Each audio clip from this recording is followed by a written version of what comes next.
মানুহে কিছুমানে কয় কাকি গৌৰৱ, আচলতে এইটো সঁচা নহয়। কাকি গৌৰৱ বহুত বিষয় আছে, সেইবিলাকত আছে কাকি গৌৰৱ।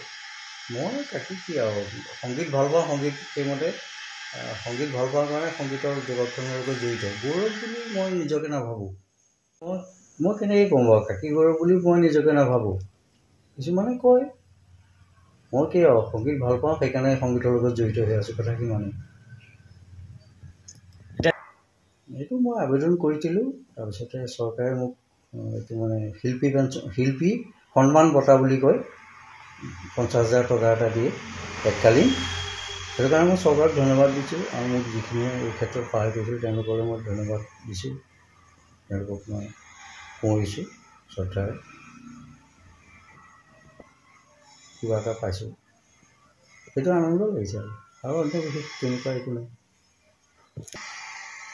এনেকুৱা বঁটা প্ৰথম পাইছোঁ মই।